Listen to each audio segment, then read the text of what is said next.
Chapter 10. Atrocious. Second grade is no more than a minute old when Zinkoff gets off on the wrong foot with his teacher.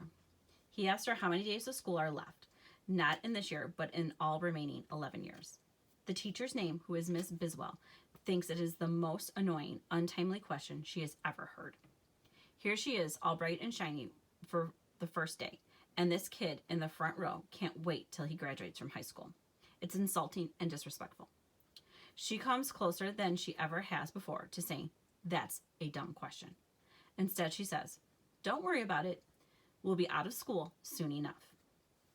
Zinkoff has no intention of worrying about it, and he certainly doesn't want to be out of school.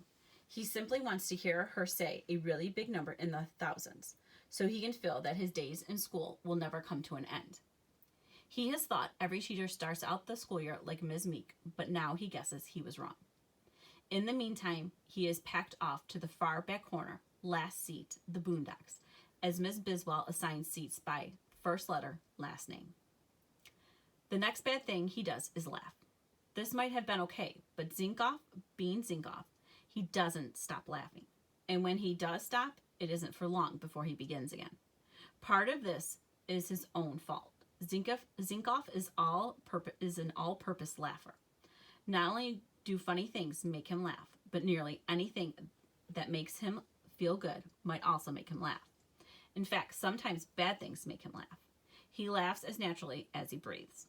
One day in the playground, a third grader, angered by the sound of Zinkoff laughing, grabs Zinkoff by the wrist and pulls his arm behind his back. The higher he pulls the wrist towards the shoulder blade, the louder Zinkoff laughs, even though he has tears. In the end, the third grader becomes frightened and gives up. Of course, Zinkoff's classmates know what an easy laugher he is. So whenever they wish to be entertained, all they have to do is get Zinkoff's attention and stick out a tongue or pretend to pick and flick a booger. For half the class, the entertainment is not in hearing Zinkoff laugh, but in seeing him get in trouble. Miss Biswell does not like children. Although she never says this, everyone knows it. Everyone wonders why someone who does not like children ever became a teacher in the first place. As the years have gone by, Miss Biswell herself has begun to wonder. Once a year at home, she wonders aloud why she ever became a teacher, but there is never an answer from her husband or her 3 cats. It is widely believed that Miss Biswell never smiles. In fact, this is not true. Miss Biswell smiles perhaps 5 or 6 times a year, but her face is so stone chiseled into a permanent scowl that her smile appears to be merely a tilting of the skull. It is therefore impossible to tell if Miss Biswell is really mad by looking at her face. The key is in her hands. Anger makes hooks of her fingers and clamps her hands together. As her anger rises, the gnarly hands begin to churn over each other as if she was washing them in gritty soap. Nothing makes Miss Biswell madder than sloppiness. She has had many sloppy students before, but Zinkoff is in a class by himself, especially with a pencil in his hand. His numbers are a disaster. His 5s look like 8s. 8s look like 0s. 4s look like 7s. At least there are only 10 numerals. The alphabet gives him 26 letters to butcher. And once she starts teaching cursive, she might as well try to teach a pickle to write. His O's are raisins. His L's are drunken chili peppers. His Q's and G's, and his Q's are G's, and his G's are Q's. And lines? The boy never saw a blue line he couldn't miss. Over the line, under the line, perpendicular to the line, his letters swarm willy-nilly across the page like ants on a sidewalk. The teacher asks for volunteers to help Zinkoff. Andrew Orwell volunteers. For a half hour each day, Andrew sits with Zinkoff and shows him how to make better letters and numbers. After a week, Zinkoff's writing is worse than ever. Andrew is fired. After 2 months of the worst penmanship she has ever endured, the teacher wrings her hands and calls out to the boondocks, "Your handwriting is atrocious!" Zinkoff beams, not knowing the meaning of the word. "Thank you," he calls back. "My handwriting is atrocious," he announces to his parents at the dinner table that day.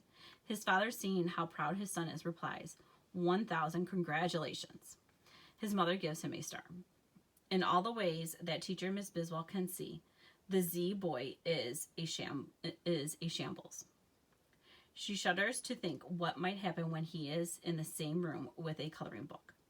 He is even at odds with his own body. Not rare among second graders, certainly. But this boy takes the cake.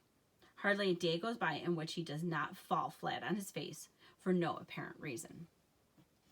When he isn't laughing, he's flapping his hands in the air. He's forever asking questions, forever volunteering to answer. For every right answer, 5 are wrong. The more he gets wrong, the more he wants to answer. The better to be seen back in his last of the alphabet desk, he sometimes crouches on his seat like a baseball catcher, dabbing his hands into the air and grunting aloud. It is unthinkable to Miss Biswell that such a mediocre to poor student could actually like school.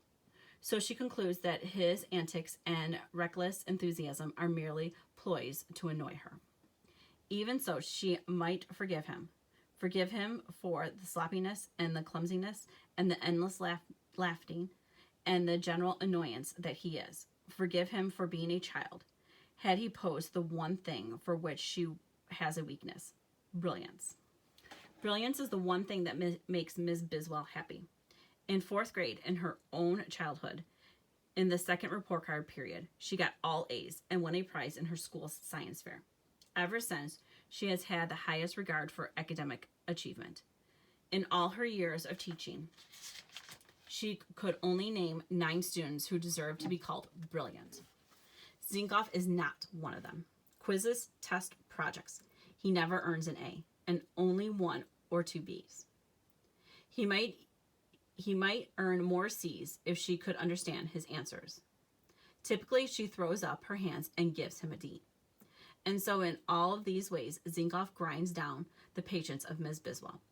He is the green board against which her stick of chalk is reduced day by day. By December, it is a nub. And then he ruins her eraser. Miss Biswell has long loved her eraser. It is so much better than the cheap, flimsy thing that came through the school supplies. Its deep, firm pad of felt soaks up chalk dust like a sponge. It is the Rolls Royce of green board erasers. 10 years ago, she put out her own money for it, and she expects it to last for 10 more. Every Friday, she takes it home and clasps it against the back of the Fieldstone barbecue pit in her yard. No one but her is allowed to touch it. For that matter, no one but her is allowed to touch the green board or the chalk. One day she comes back late from lunch to find Zinkoff writing at the green board. The students in their seats let out a collected gasp. Zinkoff merely smiles at her and keeps on writing. "Stop!" she screeches. He stops. He looks at her, his eyes round as quarters. Then, quicker than she can think, he grabs the eraser and begins wiping at the green board. "Stop! Stop! Stop!" she screams. The words hit Zinkoff like a bear paw. His body flinches in 3 directions. He drops the erasers to the floor and throws up all over it. "Out! Out! Out!" screams Ms. Biswell. She stands in the doorway, pointing down the hall. "Get out of my classroom and never come back." Zinkoff gets out. In a daze, he leaves the room and walks down the hallway. He flinches one final time as the classroom door slams shut behind him. He walks until he comes to the door at the end of the hall. He opens it and goes inside and keeps on walking.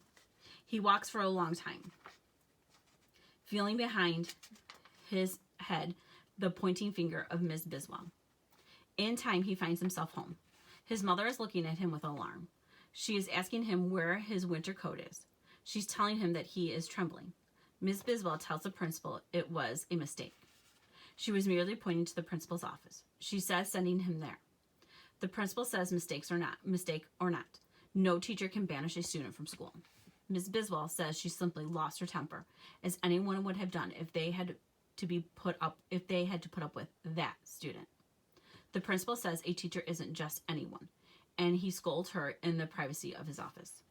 When Miss Zinkoff telephones the principal and asks if it's true that her son was told never to return to school, the principal laughs and says it was all a mistake, and of course he is most welcome to come back. Zinkoff is back at school the next day before the janitor. For the rest of the school year, Ms. Biswell wrings her hands and combs the stores and catalogs for another Rolls-Royce eraser. With her own money, she buys Zinkoff a yellow plastic beach bucket. She tells him he is never to go anywhere inside her classroom without it. Zinkoff never throws up into the yellow bucket, but he does use it to carry around his collection of interesting stones and pieces of colored glass.